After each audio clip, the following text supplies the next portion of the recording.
Cutis laxa, ostéogenèse imparfaite, dysplasie crânio-métaphysaire, toutes ces maladies aux noms scientifiques imprononçables ont un point commun, leur rareté. Derrière ces symptômes que la science ne cesse d'étudier, se cachent des visages, des parcours de vie hors normes que nous avons décidé de mettre en lumière. Rare et je vis avec est la nouvelle série de podcasts originaux créée et produite par handicap.fr. Sa maladie lui colle à la peau depuis toujours. À 32 ans, Cécile Boitegueil est atteinte d'une forme dominante de cutis laxa, une affection des fibres élastiques du corps. Le premier symptôme visible de cette maladie extrêmement rare qui touche environ 550 personnes dans le monde est un relâchement de la peau qui trompe sur son âge. Mais les atteintes internes, invisibles, sont tout aussi nombreuses. Cécile jongle donc quotidiennement avec des soucis de santé parfois invalidants, un anévrisme aortique qui entrave son désir de grossesse, un emphysème pulmonaire bilatéral sur les petites bronches ou encore des désagréments digestifs. Mais c'est finalement la face émergée de l'iceberg qui fait barrage à sa vie sociale. Petite déjà, dans la cour de l'école, Cécile se fait traiter de sorcière, de pestiférée ou de monstre par certains camarades qui considèrent que sa place est en maison de retraite. Plus tard, ses rencontres amoureuses se soldent toutes par des échecs. Jusqu'à 30 ans et la rencontre d'un homme qui deviendra son mari, la jeune femme parvient difficilement à s'assumer. Bonjour Cécile, merci d'avoir accepté de vous confier sur votre quotidien avec la cutis laxa, qui en latin signifie peau relâchée. Est-ce que vous pouvez nous raconter à quel moment vous avez pris pour la première fois conscience de votre maladie ? Eh bien bonjour, merci beaucoup pour cette charmante invitation. J'ai pris conscience, je pense, de ma maladie quand j'ai eu aux alentours de 6-7 ans. Il y a vraiment eu une prise de conscience sur ma différence. Je pense que depuis toute petite, j'ai toujours su que j'étais différente ou qu'il y avait quelque chose de différent. Mais la prise de conscience a véritablement été aux alentours de 6-7 ans. Et pourquoi à ce moment-là ? On dit que 7 ans, c'est l'âge de raison. C'est à ce moment-là où j'ai changé d'école parce qu'on habitait en Auvergne depuis quasiment ma naissance, même si je suis née à Paris. Mes parents ont rapidement déménagé donc pour être en Auvergne. En plus, c'était une école de petit village. On était une dizaine dans ma classe et ma classe allait de la petite section au CP. Donc c'est pour vous dire, c'était vraiment un petit cocon et tout le monde me connaissait depuis toujours. Et en fait, à l'âge de 7 ans, on est parti vivre sur l'île de Ré et j'ai changé d'école. Il y a eu véritablement cette grosse prise de conscience parce que j'étais face justement à des gens qui ne me connaissaient pas, qui n'avaient jamais interagi avec moi et qui du coup se retrouvaient devant quelque chose de différent. Et comment elle s'est manifestée cette prise de conscience ? Comment vous avez réagi ? J'ai pas de franc souvenir d'une réaction particulière. Par contre, il y a un élément qui a été très déclencheur. En fait, je suis arrivée dans cette nouvelle école, j'arrêtais pas de me faire emmerder, j'avais pas spécialement beaucoup de copains et de copines et j'ai été voir la directrice un jour et je lui ai dit, écoutez, voilà, je suis différente. J'en ai marre qu'on m'embête, qu'on vienne m'insulter durant la récréation.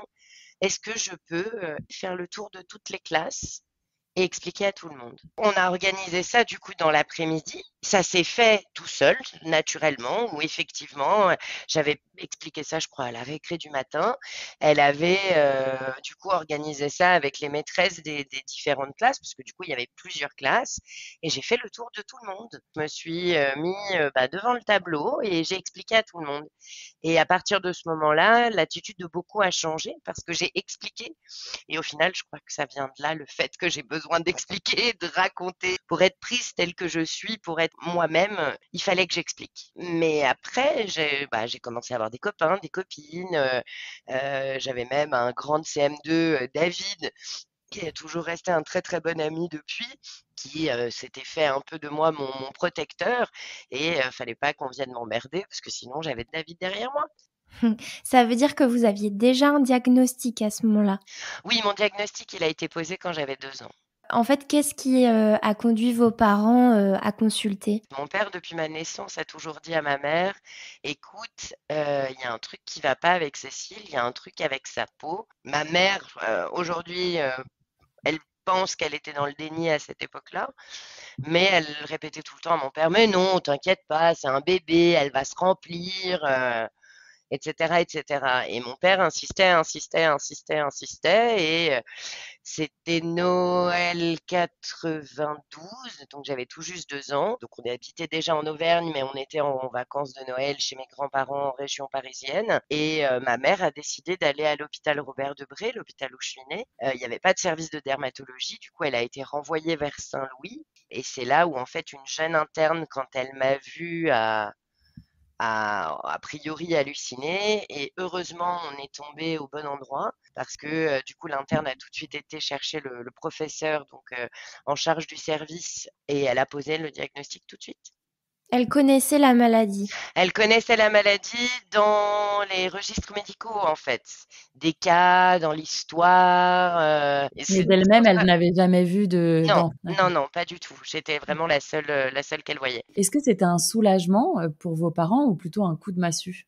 Ça a été un coup de massue. Déjà, ma mère, elle y allait, la fleur au fusil, en se disant, bon, il va bien voir Jean-Louis, mon papa, en disant, bon, bah voilà, je vais prouver qu'il n'y a rien, il se monte la tête pour pas grand-chose. Et du coup, elle y est partie toute seule. Parce qu'à ce Elle, elle, moment-là, les elle y allait symptômes, plutôt c'était confiante. seulement des symptômes visibles avec des sortes de plis de peau, en fait, c'est Mais ça? c'est ça, c'est tout à Mm. fait ça. C'est une peau un peu plissée et c'est vrai que quand vous regardez des bébés, en plus, on peut pas dire que j'étais très maigre, j'ai toujours été un peu potelée. Un bébé un peu potelé, il y a des plis, enfin, c'est jamais tout lisse, on va dire ça comme ça. Oui. Voilà. Et quand l'annonce du diagnostic a été posée, mais c'est pire qu'un tsunami, qu'une pandémie mondiale, que tout ce que vous voulez. C'est des espoirs, c'est la naissance de questions. Pour le coup, il n'y avait pas forcément de réponse parce qu'à l'époque, on était tout seul. Mes parents n'avaient absolument pas de possibilité d'avoir un référent adulte, vu que j'étais la seule connue par cette équipe de médecins. Les Mm. seuls cas qu'ils avaient répertoriés, c'était dans l'historique médical, mais il n'y avait rien de concret en fait. En Et France, est-ce qu'il y avait d'autres cas à l'époque? non, non, il n'y avait pas d'association, il n'y avait rien du tout. On est resté tout seul face à la maladie jusqu'à ce que j'ai 10 ans. 10 ans, ça a été l'arrivée d'Internet, les années 2000. Donc là, ma mère a pu commencer à rechercher un petit peu. Et c'est là où il y a quelques cas qui sont apparus aux États-Unis, au Japon, en Angleterre. Et on s'est retrouvé un petit groupe où on était 5-6 familles. L'année d'après, ou quasi la même année, le Téléthon est vu arriver sur l'île de Ré. Moi, je devais avoir 12-13 ans à l'arrivée du Téléthon. Le Téléthon, il venait à Arcenré. Avec l'école, on devait fabriquer des masques parce que il y avait l'histoire d'une fusée avec des petits extraterrestres qui arrivaient, etc.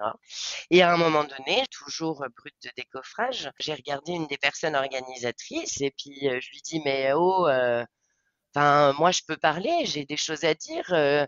Je suis rare, j'ai quelque chose et je veux m'exprimer. Et en fait, c'est comme ça que tout s'est enchaîné. Ben voilà, ils ont pris contact, je crois, avec France Bleu La Rochelle. Bref, il y a eu tout un micmac. J'ai fait un reportage pour ce premier Téléthon. Et là, bah pouf, il y a des familles françaises qui sont arrivées. Des gens qui, en fait, en me voyant, se sont reconnus, ont entendu le nom de la maladie et ont contacté mes parents derrière. Ça a été la Et première médiatisation, en fait. c'est ça. Et quelques temps après, l'association a été créée. Donc, on le disait en introduction, c'est une maladie visible qui affecte votre enveloppe corporelle, Tout mais à qui fait, s'en prend aussi à vos tissus conjonctifs internes qui relient les organes du corps humain. tout à fait. Concrètement, qu'est-ce que ça provoque? Alors, pour être plus précise, donc c'est une maladie, en tout cas en ce qui me concerne, dans la forme que j'ai, parce que la cutis laxa est une maladie qui est très complexe, dans le sens où il y a plusieurs formes. Il y a des Multiforme. formes récessives, il y a des formes dominantes et il y a des formes acquises. Et après, en fonction des formes, il y a différentes mutations. Mm. Donc, en ce qui me concerne, je suis une forme dominante avec une mutation sur le gène de l'élastine. Donc, pour utiliser des termes peut-être un peu plus moins médicaux, ça touche mes fibres élastiques. Et les fibres élastiques de l'ensemble de mon corps donc, sont abîmées, voire complètement inexistants. Il faut savoir, c'est que des fibres élastiques, vous en avez partout dans le corps, sauf dans les muscles et dans les os. Mhm. Donc, tout ce qui a la capacité, en fait, d'être élastique, soit énormément de choses, est atteint. Donc, bien évidemment, ce qui se voit en premier, c'est la peau. C'est le plus grand organe du corps et c'est aussi ce qui est le plus visible, bien évidemment. Donc, c'est pour ça que j'ai une peau ridée qui pend en grands plis. C'est comme ça qu'elle est en général décrite et qui me donne du coup cet aspect d'une personne plus âgée. Et aussi bien au niveau du visage que du corps. Oui, c'est pas que le visage, c'est mon ventre, c'est mes bras, c'est mes jambes, c'est mes mains. Bien évidemment qu'il y a des zones où je dirais entre guillemets moins touchées, mais c'est comme tout processus naturel, vous avez toujours des zones qui vieillissent plus vite que d'autres. Les Mmh. mains, en général, ont tendance à vieillir plus vite que d'autres. Elles sont exposées au soleil, elles ont les chocs, etc., etc. Le visage, bien évidemment. Après, il y a des zones différentes. Et bien évidemment, le buste va être touché, mais de façon moindre, parce que moins souvent exposé, plus protégé, on va dire ça comme ça.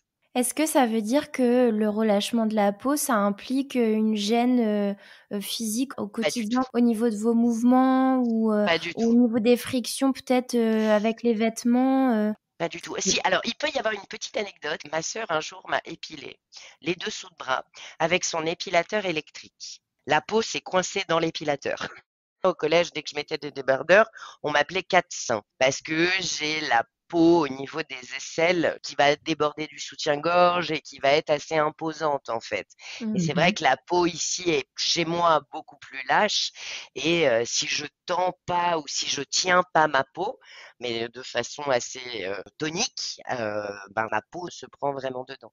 Et le machin est quand même resté accroché. Au-delà des affections, visibles, est-ce que c'est douloureux? Est-ce que ça vous arrive de ressentir des douleurs? Ça peut m'arriver de ressentir des douleurs parce que bah, là, bien évidemment, donc il y a la partie visible donc de la cutis laxa, mais aussi, comme vous l'avez expliqué tout à l'heure, une partie interne. En ce qui me concerne, donc effectivement, j'ai un anévrisme aortique sous détermination du niveau de risque pour envisager une future grossesse de façon sereine.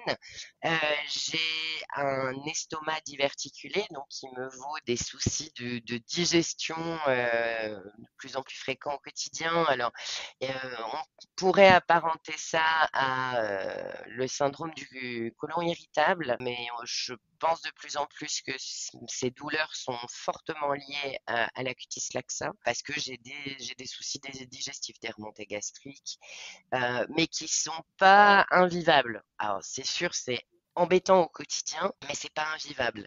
Là où je vais avoir le plus de douleur, c'est au niveau des articulations. Alors, ça va pas apparaître tout le temps parce que j'ai la chance d'avoir un travail assez sédentaire où je suis assise à un bureau devant mes écrans d'ordinateur, donc je les ménage. Mais pour vous donner un exemple, je passe la journée à marcher dans Paris, par exemple, ou même une journée shopping. Je rentre le soir si j'avais pas, et même parfois même avec des chaussures pas à talons, très plates, etc.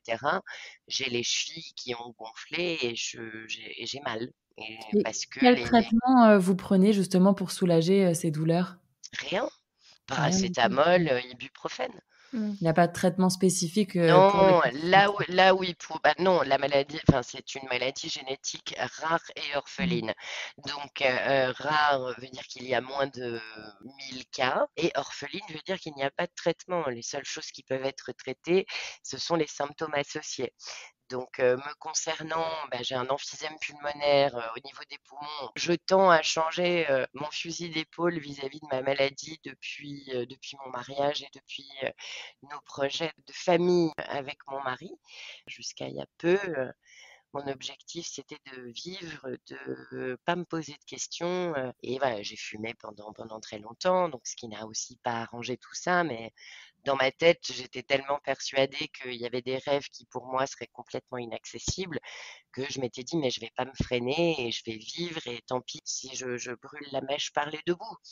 À l'heure actuelle, j'ai repris mon suivi médical justement en vue de ce projet de grossesse. Oui. Jusqu'à il y a 2 ans et demi en arrière, je faisais un contrôle cardiaque et un contrôle pulmonaire par année. C'est tout. Mmh. Ça veut D'acc dire que vous avez des activités qui sont proscrites? Je peux pas faire d'endurance. Tout ce qui va être assez cardiaque, où on va utiliser le cardio, je peux pas en faire. Mais jusqu'à mes 18 ans, j'ai fait de l'équitation en compétition. En fait, je me suis jamais empêchée de faire ce que j'avais envie de Mmh. faire. Je devrais pas fumer, je devrais avoir un régime strict pour me ménager, pour peut-être par moment me rendre la vie un peu plus facile. Mais je l'ai jamais fait. J'ai jamais été dans le déni de ma maladie. Je m'en suis toujours à la fois par moment fait une amie, par moment fait une ennemie, mais elle m'a jamais empêché de rien faire.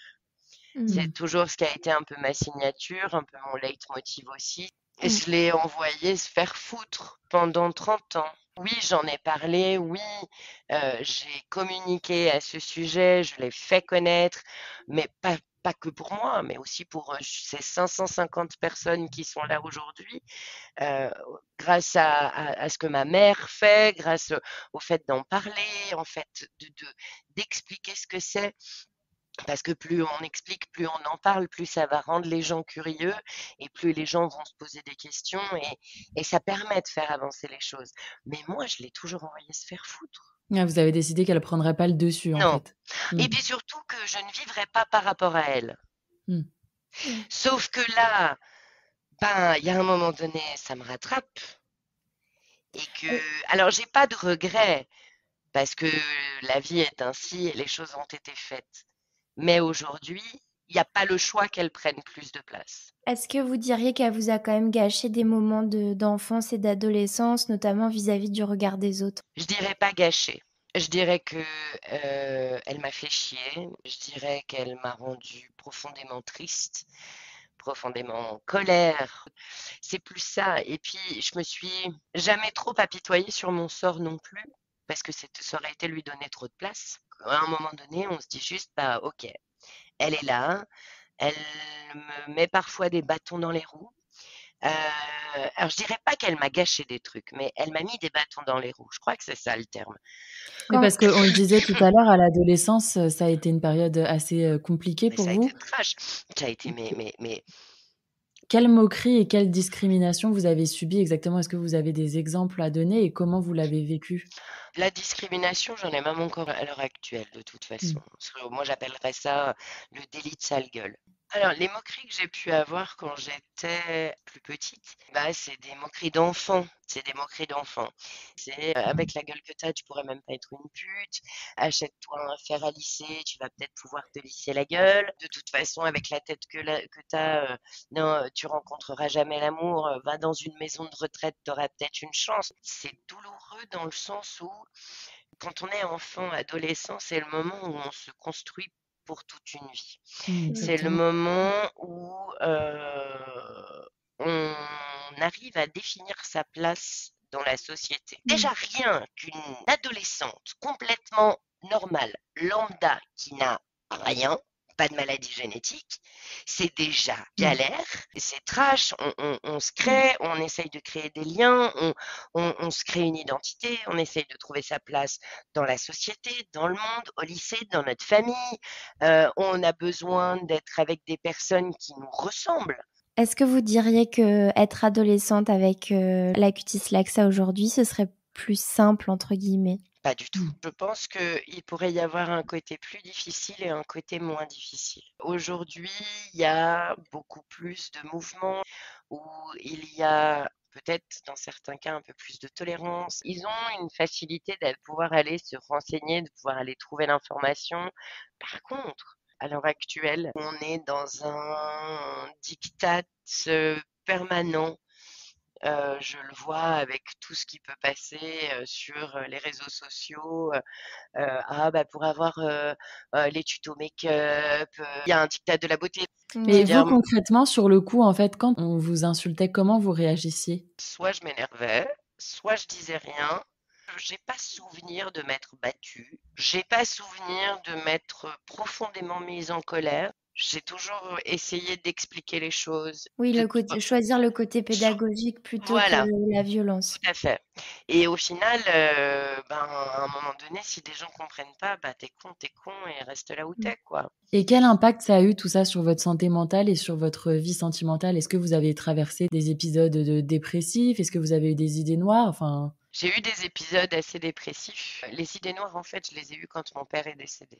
J'ai toujours eu un très bon équilibre familial, malgré tout. Ma mère a toujours été celle qui, quand je rentrais de l'école en pleurant, en disant que quelqu'un s'était moqué de moi, elle me disait, bon, ok, il s'est moqué de toi, mais qu'est-ce que t'as fait, toi? Elle a toujours été, ok, on va relativiser, on va essayer de comprendre la situation et on va essayer de comprendre aussi pourquoi il en est arrivé là. Et moi, au final, ça m'a beaucoup aidé. Par contre, mon père a toujours été celui qui pleurait avec moi. Et je crois que c'est peut-être à ce moment-là où ça a été plus dur. Bon, j'ai perdu mon papa, j'avais 16 ans, hein. Donc, vous faites un mix de tout ça, cutis laxa, adolescence, Ouais. on se fonde, on se crée une identité. Et au milieu de tout ça, votre père a un cancer du poumon et il décède en 6 mois. est-ce qu'à ce moment-là, vous Constatation. avez ressenti le besoin de consulter un psychologue ou de faire participer à des groupes de parole? Non, je l'ai ja enfin, j'ai suivi une psychologue quand j'étais plus petite, entre mes 7 et mes 13 ans. Après, j'y suis moins allée. J'ai tenté de reprendre un suivi après le décès de mon père, mais ça matchait pas. Je me suis tournée vers, la spiritualité, vers les énergies, vers l'intangible. La plus grosse partie de ma dépression, je suis tombée dans la drogue. Donc, déjà, après le décès de mon père, je fumais pas mal de cannabis. Et arrivé à Paris, ben Paris c'est plus grand, c'est pas La Rochelle. Paris c'est pas forcément toujours des bonnes fréquentations. Et malheureusement, j'avais pas spécialement des bonnes fréquentations à l'époque. Et là, j'allais plus en cours, je fumais du matin au soir, tout en mettant un petit peu d'alcool au milieu de tout ça. Et puis à un moment donné, c'était pas assez fort, alors on va tester un petit peu la cocaïne. Et en fait, vous testiez un peu vos limites. Ouais. C'est ça. Bon, j'ai bien connu ma limite avec la cocaïne en fait, parce que j'ai fait une descente où j'avais l'impression que mon cœur allait sortir de ma poitrine. Et là, ça a été non. On va arrêter ça tout de suite. Mais j'ai pas eu un déclic de ça va pas. J'ai eu un déclic, bon, bah, je vais rester à l'alcool et au pétard, ce sera amplement suffisant. Et qu'est-ce qui vous a aidé à surmonter tout ça? Ma sœur Justine et ma famille en général. Et en fait, un jour, je suis redescendue, donc, ouais, c'était les vacances ou un week-end. Et en fait, j'ai roulé un joint devant ma mère. Et là, j'ai eu droit à un conciliabule familial autour de la table, me disant, écoute Cécile, il y a quelque chose qui va pas, t'es pas bien, c'est pas grave si tu vas pas au bout de l'école, mais il faut que tu fasses quelque chose. Suite à ça, oui, mais non, mais tout va bien, qu'est-ce que vous racontez? Rien à dire, laissez-moi gérer ma vie, je sais ce que je fais, foutez-moi la paix, et là, j'ai vrillé, j'ai appelé ma sœur et elle m'avait dit: «Écoute, si jamais tu as besoin, tu nous dis, on te redescend». Et j'ai dit: «Écoute, je peux plus, viens me chercher». J'ai fait une grosse valise. J'ai vécu 6 mois chez ma sœur où là, j'ai été suivie dans un centre au niveau des addictions, en fait, et où j'ai été suivie pendant plus de 6 mois par des psychologues, par des médecins addictologues, et pour complètement arrêter tout ça, quoi, Mais pour est-ce me que vous remettre dans ce faites le lien entre la maladie et ce besoin de tester vos limites? Mais bien sûr, on teste tous nos limites, mais je pense que chez moi, ça a probablement dû les décupler. J'ai jamais fait les choses à moitié, que ce soit dans le positif comme dans le négatif. Il n'y a jamais eu trop de demi-mesures en fait, Mmh. dans Mmh. ma personnalité, dans ma façon d'être. Alors bien évidemment que la cutis laxa joue un rôle. Est-ce qu'elle en est la place prioritaire? Je pense pas, mais les deux vont de pair en fait. C'est tellement difficile de dissocier. Faut pas oublier, c'est que moi, je l'ai toujours mis de côté. C'est une vieille compagne, la cutis laxa, elle a toujours été là et j'ai jamais pointé du doigt ça, c'est à cause de la cutis. C'est un mélange. Et étant donné que ça fait partie de moi, c'est pas dissociable. Est-ce qu'à un moment, vous avez envisagé de faire de la chirurgie esthétique? J'en ai fait quand j'avais 8 ans. Du coup, l'objectif, c'était d'enlever mes 2 grandes rides, qui sont, au niveau des joues, au niveau de la commissure, donc de la bouche. Et du coup, suite à ça, ça a pas tenu, en fait. Et je crois que j'ai été très déçue parce que, ça a été fait quand j'étais très jeune. Ma mère me dit aujourd'hui: «Si c'était à refaire, je te dirais d'attendre, d'être plus grande, d'avoir fini ta croissance et de plus être en période de puberté». Mais j'étais tellement demandeuse à l'époque que, bah, du coup, ils avaient un peu lâché prise. Et en fait, je crois que j'ai été déçue du résultat. Et surtout, c'est que ça tient pas. Et pourquoi ne pas l'avoir refait, après? Parce que les moyens d'aujourd'hui doivent être, différents? J'y ai repensé à quelques reprises et non. Vous êtes arrivée à vous accepter telle que vous êtes? Sur Mmh. le tard, oui, mais on va surtout dire qu'il y a eu une grosse partie de résilience me concernant. Ça ne veut pas dire que je m'accepte à 300% à l'heure actuelle. Mon mariage et mon mari, il y a pour beaucoup dans le fait que je m'accepte parce que je me vois enfin belle et désirable et aimée dans les yeux de quelqu'un d'autre. Et je crois que c'est ce que j'avais toujours cherché tout au long de ma vie. Mais Oui. dans les vôtres? Dans mon regard à moi, quand je me Oui. regarde dans le miroir, c'est pas toujours ça. Est-ce que vous pensez que ça le sera un jour? Je sais pas. Je l'espère, oui. On verra de quoi demain est fait. Je Mmh. m'accepte déjà beaucoup plus qu'il y a une époque. Je suis passée par plein d'événements, par plein de choses dans ma vie, où je me suis énormément testée, où j'ai enfin, plus ou moins testé les autres aussi, ou plutôt le regard des autres. Ça m'a beaucoup aidée. En fait, mes thérapies, je me les fais toute seule parce qu'à chaque fois que je fais une interview, un reportage, ou que je parle de ma maladie, ça m'apprend quelque chose et ça me permet toujours d'avancer. J'ai puisé dans mes ressources et puis je me suis toujours remise en question, tout le temps en permanence. Je suis jamais restée sur des certitudes. Et notamment au niveau du sentiment amoureux, vous nous disiez que ça a été compliqué. Mes histoires passées ont été toujours assez chaotiques. J'ai souvent été la bonne copine avec laquelle on peut s'envoyer en l'air. J'ai toujours été celle qu'on aime peut-être, mais qu'on n'affiche pas, qu'on ne présente pas. Celle avec laquelle on kiffe, mais avec laquelle on ne se projette pas. Et je crois que c'est ce qui a été le plus compliqué. De se dire, mais pourquoi vous voyez pas ce qu'il y a à l'intérieur? Et c'est Pourquoi justement ce qui a fait la différence avec votre mari. complètement? Mmh. Pour lui, la Il est maladie, ça a parfait. jamais été, un frein ni un obstacle? Jamais. Il en Mmh. fait même très rarement état, hein. Bon, là, c'est vrai que maintenant, on en parle un petit peu plus parce que, bah, justement, avec tous les points d'interrogation quant à mon anévrisme sur la façon dont on va axer le truc, ben, elle est un peu plus présente dans nos discussions, mais ça lui a jamais posé de soucis. Mmh. Jamais. Et enfin, alors, je me suis toujours posé la question parce qu'au bout d'un moment, j'ai arrêté de sortir avec des Européens. Et c'est à partir du moment où j'ai commencé à fréquenter des Africains où ma maladie n'a plus été un problème. Comment vous l'expliquez? Eh ben, eux-mêmes sont discriminés, eux-mêmes sont considérés différents par rapport à la couleur de leur peau. Quoi de plus gros comme explication? Alors justement, lutter contre les discriminations, c'est notamment l'objectif de l'association Cutis Laxa International, de laquelle vous êtes trésorière. Qu'est-ce que vous apporte cet engagement personnellement? L'association, elle est principalement là pour les malades, pour faire avancer la recherche et pour rompre la solitude. Bien évidemment que la discrimination rentre au milieu, que ce soit la discrimination au travail, que ce soit la discrimination au niveau des administrations, etc., etc. L'association, elle est là avant tout pour permettre aux malades de se retrouver, d'obtenir des informations, des aides, du soutien moral et surtout, et ça c'est primordial, de ne plus se sentir tout seul.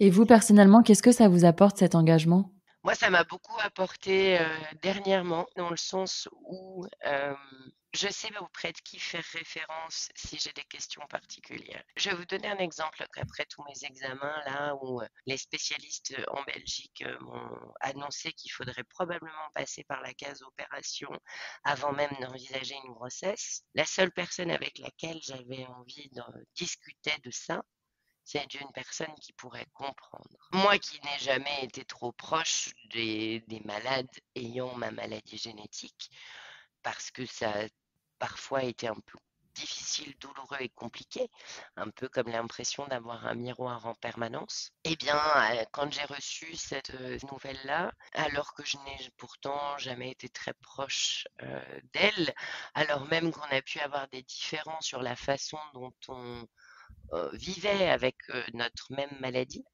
j'ai eu envie de parler qu'avec elle. Et c'est ce que j'ai fait d'ailleurs. Parce que je savais que c'était la seule qui pourrait comprendre et saisir mes émotions en fait. Alors pour conclure, comment vous envisagez l'avenir ? Je crois que je m'étais jamais sentie aussi sereine de toute ma vie. Bien évidemment, je ne sais pas de quoi l'avenir sera fait, mais j'espère que cette suite et l'avenir qui m'attend va être beaucoup plus paisible et serein que ce qui a été le début. Merci Cécile pour ce témoignage qui montre que l'acceptation est possible. Alors on s'est permis un petit jeu de mots, PEAU, P-E-A-U. Pour en savoir plus sur cette maladie qui touche, on le rappelle, quelques 500 personnes dans le monde, soit une naissance sur 2 millions, rendez-vous sur le site Cutis Laxa International. À bientôt!